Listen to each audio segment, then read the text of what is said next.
As the abstract informs you all, today's paper concerns a rare instance in which elements of the magical philosophy of Marsilio Ficino can be discerned in the manufacture of certain moving statues, commonly called automata.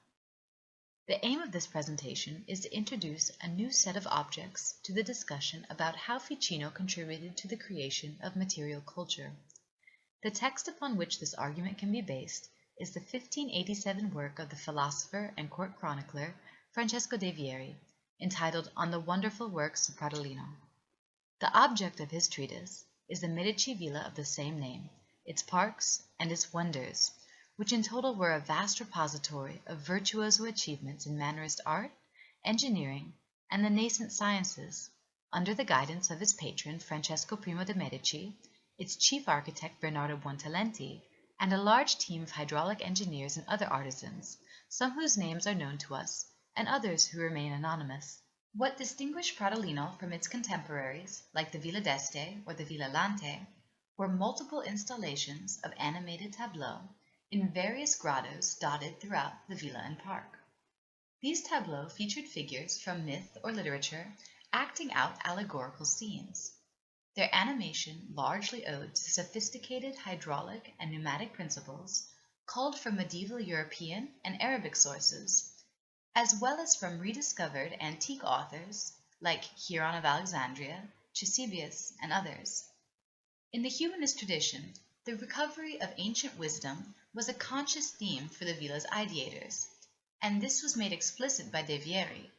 However, his text documents borrowing from the ancient world not only from the field of mechanical engineering, but also of metaphysical principles in order to bring life to Pradolino's automata. This metaphysical aspect is exclusively the focus of today's presentation, in particular, its potential application to two known works from Pradolino, a Pan and a Galatea automaton.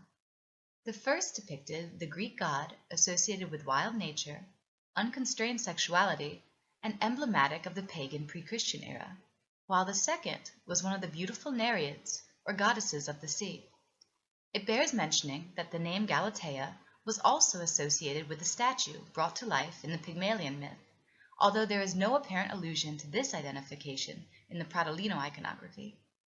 We'll begin first by introducing these works via their descriptions, images, and scholarship, before making the case for the legacy of Ficino's influence behind their realization. In the absence of the actual statues, we possess only descriptions and illustrations of these works. An anonymous 18th century visitor describes the Pan tableau. The Greek god stood up, moved his head and eyes, and guided a set of reed pipes to his lips. When his song was finished, Pan sat down, for all appearances, in a sorrowful attitude. The reason for the god's sadness, he explains, was the adjacent figure of the nymph Syrinx, which was being transformed into reeds as they rose up around her and spouted water.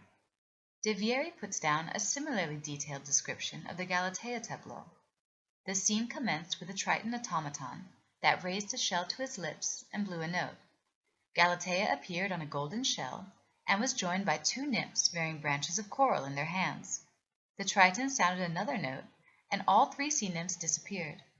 Both the Pan and Galatea automata occupied dedicated grottos bearing their names, the Pan on one side of a tripartite complex, and the Galatea in an interior vestibule-like grotto on the villa's ground floor. Two drawings by Giovanni Guerra from circa 1600 are the earliest known depictions of the Pan and Galatea automata, and the Galatea is believed to have been the source for Salomon de Cos's mid-17th century engraving of a prospective grotto. Similarly, around the same time, Stefano della Bella provided another glimpse of the original appearance of the Grotto of Pan and its automata. Neither the automata nor their grottos have survived to the present day. The villa was razed to the ground in the 1820s, and the mezzanine grottos today stand in ruins. Beyond descriptions of their scenes, these automata have received scant mention by historians of the villa. Alessandro Vezzosi's 1986 article describes their animation so briefly as to risk misleading the reader about their composition. In his summary of De' Vieri, Vezzosi compares the Pan automaton at Pradolino to a legendary Venus created by Daedalus, Their common animating principle, Vezzosi writes, was quicksilver mercury placed inside of their bodies. Similarly, Vezzosi summarizes the comparison of Pradolino's Galatea automaton with a certain mercury pazzone placed inside a certain transparent marble or stone. In this way, the reader departs with the impression that the Pradolino Pan possessed quicksilver inside its body in the fashion of the antique Venus, and that the Pradolino Galatea possessed a kind of talisman inside of a transparent stone. However, a close reading of De Vieri's text reveals that this was not the case. Instead, De Vieri writes that if the Venus of Daedalus was held to be miraculous because it could move from place to place, the statue of Pan was extremely miraculous, simply because it stood up, sat down, played its pipes, and moved its head and eyes.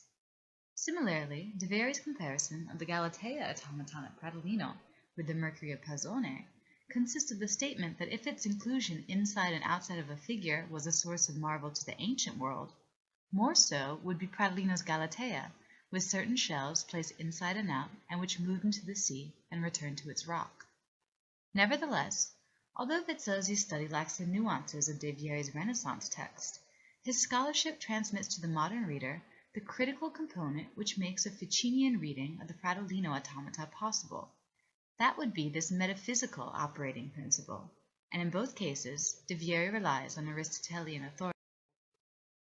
Concerning the Venus statue, De Vieri writes that as Aristotle first described in On the Soul, the statues of Daedalus were animated by the same soul that moved first the stars, then the body, by quicksilver placed inside. When Aristotle's original passage is consulted, this operating principle crystallizes as one depending on a correlation between sympathetic materials which was unseen, or occult in the Renaissance sense of the word. Citing Democritus, Aristotle writes that the atoms of the soul, through their ceaseless movement, draw the body after them and thus create movement. In the same way, it can be inferred that quicksilver imparted movement to the wooden Venus of antiquity. Passing to the Galatea automaton, De Vieri cites Aristotle's Metaphysics in his explanation of the mercury of pazzone. De Vieri writes that this substance consisted of a relief of the Greek god placed inside either certain marble or transparent stone. We effectively have allusions in De Vieri's text, in one instance to the production of a living statue by harnessing an unseen sympathy between living silver and the human soul, and in the second instance to an image in relief placed inside of either marble or a clear stone. It would not be unreasonable, therefore, to classify the mercury pazzone as a talisman in the tradition advanced in Ficino's writings. We've moved well beyond the realm of hydraulic, pneumatic, or mechanical technology and into the territory of metaphysical operations and high esoteric philosophy. We are speaking now of theurgy, the art of binding spirit to man-made vessels, and the provenance of the manufacture of the ancient world's cult statues, the living gods of Greek and Egyptian temples. The primary text associated with theurgy's survival from antiquity through the early modern period is the Asclepius, attributed to the mytho-historical Hermes Trismegistus, a quasi-prophetic figure believed in the Renaissance to have lived shortly after Moses. The inclusion of the Asclepius, with its famous God-making passage, within the larger Corpus Hermeticum, translated by Marsilio Ficino, brought it to the attention of a vast international community of Renaissance humanists and literati. And the Asclepius was by no means alone in its mention of theurgy. Through the late antique Neoplatonic philosophers which Ficino translated, a similar esoteric vein can be identified. Dionysius's work on dreams discusses Neoplatonic pneumatology, while Proclus's on sacrifice and magic reveals a system of sympathetic astrological magic. Theurgy is absorbed into Orphic musical theory in Iamblichus's Life of Pythagoras and On the Mysteries, and the fourth Aeneid of Plotinus provides the idea that a celestial spirit could be attracted to and retained within a vessel whose form was reflective of that spirit's characteristics. When Ficino composed on obtaining life from the heavens, the third volume of his work aimed at improving human health and spirit, the concept that planetary demons could be lured through the manipulation of sympathetic materials is explicit, and thusly Ficino repackages his late antique sources, leading the historian D.P. Walker to wonder whether Ficino's entire spiritual practice was just camouflage for the revival of Neoplatonic theurgy. Generations of scholars have well established how Ficino's magical, astrological philosophy shaped Renaissance culture, art, and literature. In a parallel vein, much has been written about Ficino's promotion of the use of talismans, yet it bears placing in perspective that the talisman could function as a tool in the larger practice of theurgy. However, such a narrow focus on the transmission of ancient theurgic techniques to the Renaissance, beginning with Ficino, has to my knowledge never been attempted.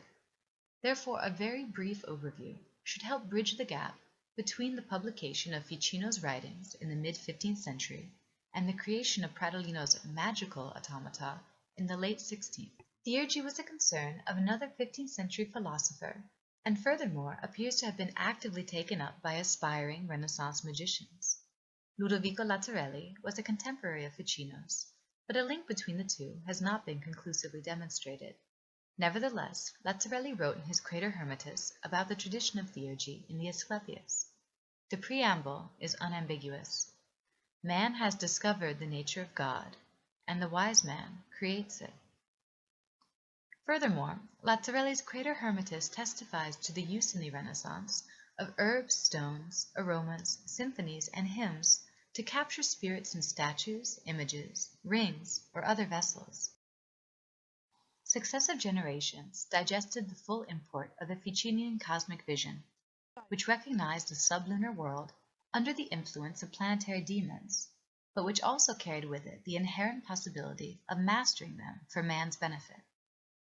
Francesco Catani da Diaceto articulated a similar theory of astrological influence, while the use of talismans was defended by another contemporary philosopher, Pietro Pomponazzi, and Fabio Paolini, the founder of the Venetian Neoplatonic Accademia Iranica. Both of these latter two also wrote about the Asclepius text statues, animated by herbs, stones, and celestial music.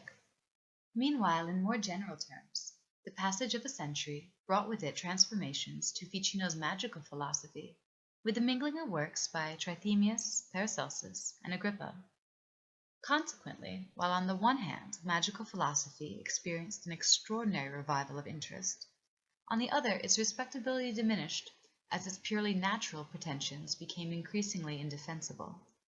Ficino's revival of Neoplatonic works, however, portended significant consequences for the intersection in the next century of religion, cosmology, and natural philosophy.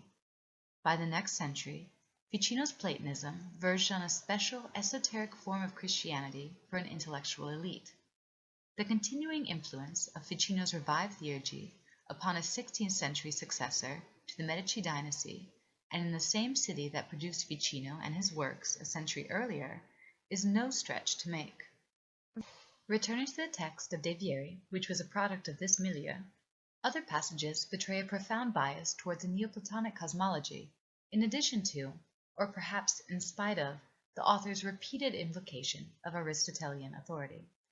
Specifically, De Vieri cites a divine, intelligible order to all creatures, to animating spirits of plants, men, and angels, to a hierarchy of divine intelligences, and to a system of governing celestial bodies.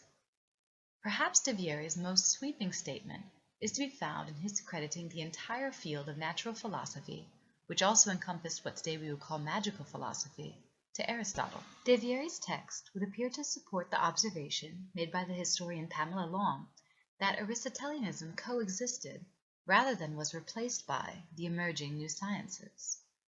However, I would venture a hypothesis that in treating not only theurgy, but the application of this God-making tradition from the ancient pagan world to art in the late Renaissance warranted a degree of discretion and dissemblement. After all, the method depended on drawing down spirits or demons, and had been roundly condemned by the orthodoxy from the 4th century through the Middle Ages. Nor can we assume that De Vieri was necessarily more informed than he lets on. He admits that he only spent one day at Pratolino, and met with Bernardo Buontalenti for only an hour. What De Vieri transmits to the modern reader may simply be what he received during his limited first-hand experience of the villa and its automata.